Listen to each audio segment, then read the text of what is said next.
अब आपके समक्ष मैं भारतीय राष्ट्रीय कांग्रेस के कद्दावर नेता, राजस्थान के कई बार के मुख्यमंत्री माननीय अशोक गहलोत साहब से आग्रह करूंगा कि वो आपके समक्ष अपना संदेश रखें।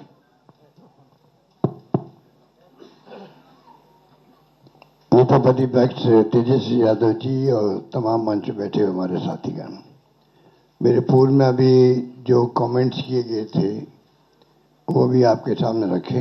सबकी भावना आपको मालूम पड़ी। मुझे खुशी है कि मुझे भी आज आने का अवसर मिला आपके बीच में। और जो हालात है देश के और प्रदेश के, उससे चिंतित होना लाजमी आपका भी, जो हमारा चौथा स्तंभ कहलाता है। हालात बड़े गंभीर है देश के अंदर। एनडीए गवर्नमेंट जिस प्रकार चल रही है, डेमोक्रेसी को खतरा है। पूरी तरह देश दुर्विकरण में आ गया है। लोग चिंतित है। देश किस दिशा में जा रहा है कोई नहीं जानता है। किस दिशा में जाएगा किसी को नहीं मालूम है। उस रूप में हम चल रहे हैं। आलोचना कर दो, जेल में जाओ, चाहे वो पत्रकार हो, साहित्यकार हो या कोई एक्टिविस्ट हो। इन हालातों में देश चल रहा है, तो हम सबकी जिम्मेदारी बनती है ऐसे वक्त में देश क्या चाहता है उसका भी हम ख्याल रखें। पूरा मुल्क अभी बिहार की तरफ देख रहा है कि बिहार में चुनाव होंगे, किस करवट फैसला होगा।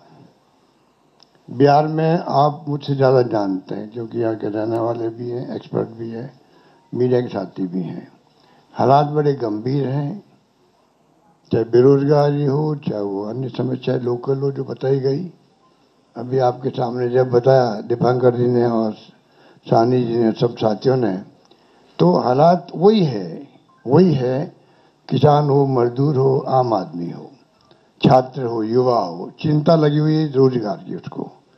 और जब हम लोग देखते हैं, पूछते हैं, तो लोग बदलाव चाहते हैं। खड़गे साहब ने, राहुल गांधी जी ने, सब ने भी असेसमेंट करवाया। सब लोग देखते हैं कि बिहार में किस रूप में जनता का एक मनोबल बना हुआ है, विश्वास बना हुआ, इस बार बदलाव होगा। राहुल जी की यात्रा हुई, तेजस्वी जी साथ थे, दीपांकर जी साथ थे और सब साथी साथ थे। जिस प्रकार पब्लिक ने रिस्पॉन्स दिया, पूरे देश ने देखा उसको, पूरे देश ने देखा। इन हालातों में हम लोग चल रहे हैं। बहुत एक चुनौती हमारे सामने, क्योंकि वो शक्तियां वो है जिनका एक मुखौटा है खाली डेमोक्रेसी का। कोई यकीन नहीं है डेमोक्रेसी के अंदर उनका। ये मैं आपको क्या कहूँ, आप खुद जानते हैं। मुखौटा पहन रखा है। ऐसे लोग शासन करें देश के अंदर, चिंता होना स्वाभाविक है हम सबको।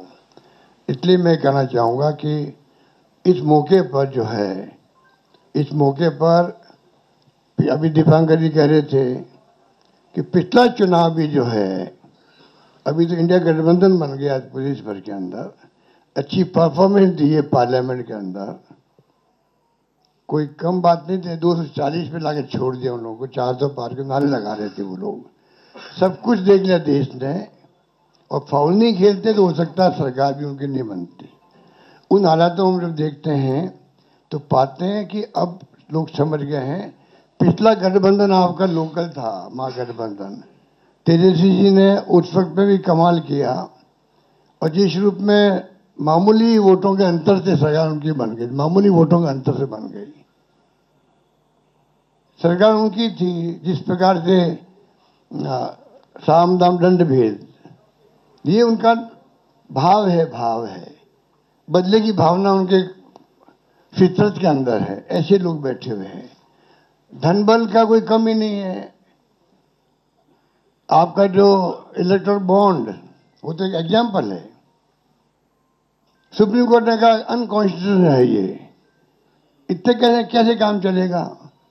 जो पैसा जमा है उनके पास में, जो खेल खेल रहे हैं देश के अंदर, चुनाव को प्रभावित कर रहे हैं, सरकारों को गिरा रहे हैं। मॉडल अलग अलग है उनका। मध्य प्रदेश मॉडल अलग, कर्नाटक मॉडल अलग था, महाराष्ट्र का अलग था और राजस्थान का अलग था। राजस्थान उनकी दाल नहीं गली, इतना ही फर्क है। आप सबके आशीर्वाद से हमारी सरकार बच गई और 5 साल हमने शासन किया। उन्होंने कमी नहीं रखी थी सरकार गिराने के लिए। उस माहौल में देश में जो हालात बन रहे हैं, ये भी मॉडल है चुनाव जीतने का भी। किस प्रकार फाउल खेलो, किस प्रकार गुमराह करो, लोगों को भ्रमित करो, झूठे वादे करो, झूठे आरोप लगाओ विपक्ष पर। यही राजस्थान में भी किया हमारे वक्त। मैं तो अपने अनुभव से कह सकता हूं, हमारी सगा बन सकती थी इसे बात। तो उन हालातों में लोग जो प्राइम मिनिस्टर हो, चाहे गृह मंत्री हो या इनके खुद के लोग हों, जिस प्रकार ये राजनीति कर रहे हैं, जनबल के आधार पर कर रहे हैं, आप हम सोच नहीं सकते। जो अनुभव बताता मैं मध्य महाराष्ट्र का भी, कोई सोच नहीं सकता किस प्रकार ये धनबल का उपयोग करते हैं चुनाव जीतने के लिए। चुनाव आयोग की हालत आप जानते हो। ऐसा चुनाव आयोग, मैं 50 साल से राजनीति कर रहा हूं और मैंने देखा है केंद्रीय मंत्री के रूप में भी और मुख्यमंत्री 3 बार में रहा हूं। ऐसा माहौल इलेक्शन कमीशन में, इतनी बदतमीजी, इस प्रकार का व्यवहार विपक्ष के साथ में मैंने कभी नहीं देखा आज तक। उनके पत्र भी आएंगे खड़गे साहब के पास में, किसी के पास में, तो लैंग्वेज लिखी होगी, वो आप सोच सकते हो कि क्या स्थिति बनती है, क्या लिखते हैं। प्रेस कॉन्फ्रेंस करेंगे, क्या आरोप लगाते विपक्ष पे, ऐसा कभी आज तक नहीं हुआ।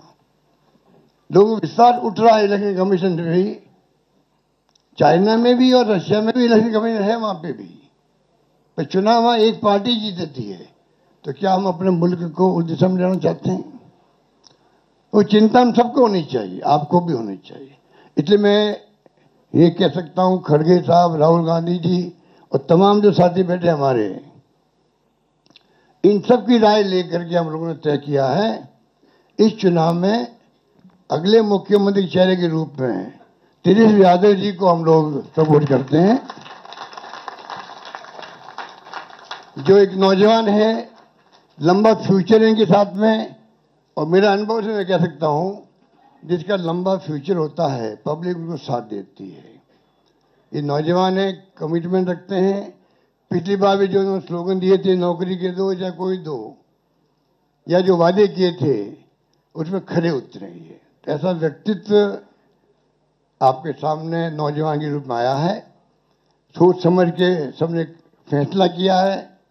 ये नेता के रूप में उत्तरंग मैदान में राहुल गांधी जी ने मिलकर जो यात्रा करी थी, बड़ा इम्पैक्ट है। आने वाले वक्त में इनके अलावा राहुल जी भी आएंगे और नेता आएंगे, प्रियंका जी भी आएगी, सब नेता आएंगे। और हम सब जो बैठे स्टेज पर, सब मिलकर संकल्प किए हुए हैं कि जो हालात देश के हैं, देश हित के अंदर और देश चाहता है उसके अनुसार हम चाहेंगे कि बिहार में ये जो लंबे समय तक नीतीश कुमार जी रहे हैं सत्ता में, अब कुछ कर नहीं पा रहे। अब तो हम पूछना चाहते हैं अमित शाह जी से, इनकी पार्टी के अध्यक्ष जी से, क्या बताइए, हमारा नेता तो हो गया तेजस्वी यादव, आपका नेता कौन है बता दीजिए। इससे काम नहीं चलेगा कि नीतीश कुमार के नेतृत्व में चुनाव लड़ा जाएगा। अगला मुख्यमंत्री का उम्मीदवार आपका कौन है, ये उनको बताना पड़ेगा। ये हमारी मांग है। और मांग क्यों है? इसलिए है, आपने देखा महाराष्ट्र के अंदर जो शिंदे थे, वो मुख्यमंत्री तत्कालीन, इन नेताओं ने कहा शिंदे के लीडरशिप में चुनाव लड़ा जाएगा। मैसेज दिया गया ये मुख्यमंत्री बनेंगे, और बाद में मुख्यमंत्री बना दिया और किसी को। यही बात लागू यहां हो रही है। अमित शाह जी आए, कहते चले गए हम चुनाव के बाद में तय करेंगे मुख्यमंत्री कौन बनेगा हमारा, पर नीतीश कुमार के नेतृत्व में चुनाव लड़ा जाएगा। तो महाराष्ट्र का एग्जाम्पल सबके सामने। इसलिए मैं इतना ही कहना चाहूंगा कि चुनाव में हम लोगों ने सोच समझ के तेजस्वी जी को घोषित किया नेता, और हमें पूरा यकीन है कि जो है तेजस्वी जी की घोषणा करना मायने रखता है। साथ में सबकी राय बनी है कि जो हमारे अन्य पिछड़ा वर्ग के साथी हैं, मुकेश सहनी जी, जिनको आप सब जानते हैं, मुकेश सहनी जी, जो एक संघर्ष करते हुए यहां तक पहुंचे हैं, अपनी पार्टी बनाई है, अपनी अकल होशियारी से, अपनी मेहनत से बनाई है, गरीबों के मसीहा के रूप में अपनी कौम के मशे के रूप में उभर के आए हैं, ऐसे नौजवान को हमने तय किया है वो उप मुख्यमंत्री होंगे साथ में। इसके साथ में जो आपके यहाँ बहुत सारे समाज भी हैं, सामाजिक इक्वेशन अलग तरह की है, तो जो अन्य सामाजिक वर्गों के लोग हैं उनमें से मुख्यमंत्री और बनाए जाएंगे, उप मुख्यमंत्री और बनाए जाएंगे। यही बात कह के मैं अपनी बात समाप्त करता हूं। धन्यवाद। शुक्रिया।